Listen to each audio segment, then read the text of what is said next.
Part 5 चिट्ठियों की अनोटी दुनिया भागदौड़ का अध्ययन करेंगे। अगर आज जैसे संचार साधन होते तो पंडित नेहरू अपनी पुत्री इंदिरा गांधी को फ़ोन करते, पर पिता के पत्र पुत्री के नाम नहीं लिखे जाते जो देश के करोड़ों लोगों को प्रेरणा देते हैं।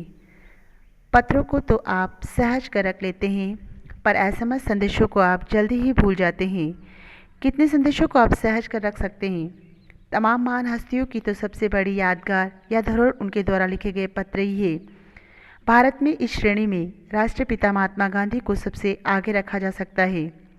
दुनिया के तमाम संग्रहालय जानी मानी हस्तियों के पत्रों का अनूठा संकलन भी है। तमाम पत्र देश, काल और समाज को जानने समझने का असली पैमाना है। भारत में आज़ादी के पहले महासंग्राम के दिनों में जो कुछ अंग्रेज अफसरों ने अपने परिवारजनों को पत्र में लिखे, वे आगे चलकर बहुत महत्व की पुस्तक तक बन गए। इन पत्रों ने साबित किया कि यह संग्राम कितनी जमीनी मजबूती लिए हुए था।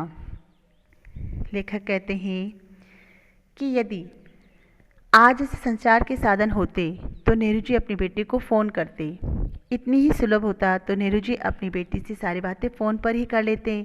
यदि ऐसा होता तो नेहरू जी द्वारा लिखे गए पत्र इंदिरा गांधी के थे, वे पत्र नहीं होते, और क्योंकि उन पत्रों को पढ़कर आज हमें जो प्रेरणा मिलती वे प्रेरणा भी हमें नहीं मिलती।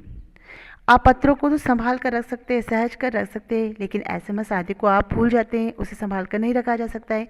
लेकिन आपको किसी ने पत्र लिखा हो तो उसे आप संभाल कर रख सकते हैं। तमाम महान हस्तियों का, जो बड़ी बड़ी हस्तियाँ थी, वो उनका हस्तियों का सबसे बड़ा धरोहर है जो उनके द्वारा लिखा गया पत्र ही है, जिसमें उन्होंने अपनी भावनाओं को भी व्यक्त किया है। इससे पता चलता है कि वे कैसे व्यक्ति थे। इस श्रेणी में महात्मा गांधी को, इस श्रेणी में किसको, महात्मा गांधी को सबसे आगे रखा गया है। महात्मा गांधी को सबसे आगे रखा गया है। दुनिया के तमाम संग्रहालय जानी मानी हस्तियों के पत्रों का अनूठा संकलन भी है। संग्रहालय मतलब एकत्रित करने वाला घर, एक संग्रहालय मतलब अपने उन पत्रों को संभाल कर रखा जा सकता है, किसी संग्रहालय में अभी रखा गया है। तमाम पत्र देश, काल और समाज को जानने समझने का असली पैमाना भी पत्र ही है। अर्थात उस समय की जो परिस्थिति है उसको भी हम पत्रों के आधार पर जान सकते हैं। ये अंग्रेजों ने जो पत्र लिखे थे, भारत के प्रथम संग्राम में जो अंग्रेजों ने पत्र अपने परिवारजनों को लिखे थे, उनको भी एक पुस्तक के रूप में संकलित किया गया है। प्रथम स्वतंत्रता संग्राम था, कितना महत्वपूर्ण था, ये सब हम पत्रों के आधार पर जान सकते हैं। आगे देखिए, महात्मा गांधी के पास दुनिया भर से तमाम पत्र केवल महात्मा गांधी इंडिया लिखे आते थे और वे जहाँ भी रहते थे वहाँ तक पहुँच जाते थे। आज़ादी के आंदोलन की कई अन्य दिग्गज हस्तियों के साथ भी ऐसा ही था। गांधी जी के पास देश दुनिया से बड़ी संख्या में पत्र पहुँचते थे, पर पत्रों का जवाब देने के लिए मामले में उनका कोई जोर नहीं था। कहा जाता है कि जैसे ही उन्हें पत्र मिलता था उसी समय वे उसका जवाब भी लिख देते थे। अपने हाथों से ज़्यादातर पत्रों का जवाब देते थे। जब लिखते लिखते उनका दाहिना हाथ दर्द करने लगता था तो वे बाएं हाथ से लिखने में जुट जाते थे। महात्मा गांधी ही नहीं, आंदोलन के तमाम नायकों के पत्र गांव-गांव में मिल जाते हैं।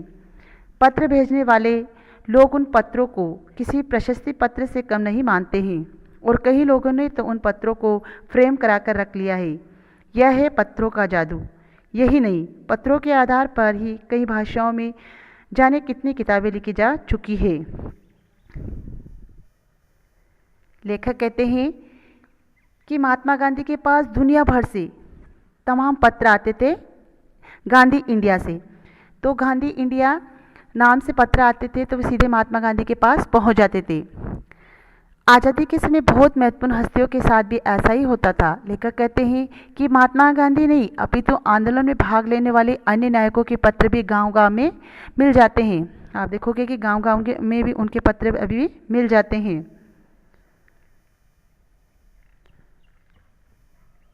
पत्र भेजने वाले लोग उन पत्रों को प्रशस्ति से कम नहीं मानते, प्रशस्ति से उनको कम नहीं मानते हैं, और कई लोगों ने तो उन पत्रों को फ्रेम कराकर रख लिया है, सम्मान पत्र के रूप में उनको फ्रेम कराकर रख लिया है। ये पत्रों का क्या है, एक जादू है।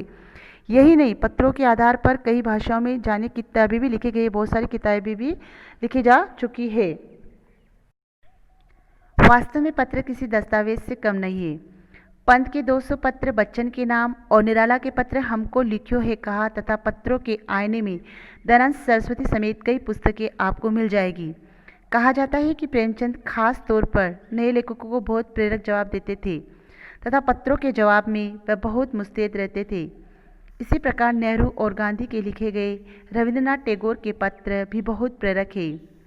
महात्मा और कवि के नाम से महात्मा गांधी और रविंद्रनाथ टैगोर के बीच सन 1915 से 1941 के बीच के पत्राचार का संग्रह प्रकाशित हुआ है, जिसमें बहुत से नए तथ्यों और उनकी मनोदशा का लेखा-जोखा मिलता है। लेखक कहते हैं कि वास्तव में पत्र किसी दस्तावेज से प्रमाण पत्र से कम नहीं है। पंत के 200 पत्र बच्चन के नाम और निराला के पत्र हमको लिखियो है कहा था पत्रों के आईने में दयानंद सरस्वती समेत कई पुस्तकें आपको मिल जाएगी, मतलब आपको पुस्तकों के रूप में पत्र मिल जाएंगे। कहा जाता है कि प्रेमचंद खास तौर पर नए लेखकों को बहुत प्रेरक जवाब देते थे। इससे अर्थ है कि प्रेमचंद हिंदी के जाने माने लेखक हैं जो अपने नए लेखकों को उनको प्रोत्साहित करने के लिए बहुत ही प्रेरक जवाब देते थे। इन पत्रों के जवाब में बहुत ही मुस्तैद मतलब सजग रहते थे। इसी प्रकार नेहरू और गांधी के लिखे गए रविंद्रनाथ टैगोर के पत्र भी बहुत ही प्रेरणादायक, प्रेरक मतलब प्रेरणादायक है। महात्मा और कवि के नाम से महात्मा गांधी और रविंद्रनाथ टैगोर के बीच सन 1915 से 1941 के बीच पत्राचार का संग्रह प्रकाशित हुआ। क्या हुआ? पत्राचार हुआ था कवि के नाम से, एक पुस्तक के नाम से संग्रहित करके पुस्तक के रूप में रखा गया। आगे देखिए, पत्र व्यवहार की परंपरा भारत में बहुत पुरानी है, पर इसका असली विकास आज़ादी के बाद ही हुआ है।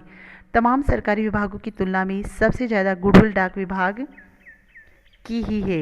इसकी एक खास वजह यह भी है कि यह लोगों को जोड़ने का काम करता है। इसमें क्या लेखक बताते हैं कि पत्र व्यवहार की जो परंपरा है सबसे पुरानी है और ये आज़ादी के बाद ही शुरू हुआ था। इसकी एक खास वजह है कि ये लोगों को जोड़ने का काम करता है। घर घर इसकी पहुँच है। संचार के तमाम उन्नत साधनों के बाद भी चिट्ठी पत्र की हैसियत बरकरार है। शहरी इलाकों में आलीशान हवेलियाँ हो या फिर झोपड़पट्टियों में रह रहे लोग, दुर्गम जंगलों से घिरे गांव हो या फिर बर्फबारी के बीच जी रहे पहाड़ों के लोग, समुद्र तट पर रह रहे मछुआरे हो या फिर रेगिस्तान की ढाणियों में रह रहे लोग, आज भी खतों का ही सबसे अधिक बेसब्री से इंतजार होता है। लेखक क्या कहते हैं कि आलीशान शानदार हवेलियाँ हो या झोपड़पट्टियाँ, छोटी मोटी झोपड़ियाँ के लोग हो, दुर्गम कठिन जंगल से घिरे हुए गांव हो, बर्फबारी के बीच रहे पहाड़ों के लोग हो, समुद्र तट के मछुआरे हो या रेगिस्तान की ढाणियों में रह रहे लोग हो, लेकिन आज भी पत्रों का बेसब्री से इंतजार किया जाता है कि हमारा पत्र कब आएगा। एक दो नहीं, करोड़ों लोग खतों और अन्य सेवाओं के लिए रोज भारतीय डाकघरों के दरवाजों तक पहुंचते हैं। आपने देखा होगा कि एक नहीं, करोड़ों लोग खतों के इंतजार के लिए कहाँ चले जाते हैं? डाकघर के दरवाजे तक पहुंच जाते हैं कि हमारा पत्र आया या नहीं। और इसकी बहुआयामी भूमिका नज़र आ रही है।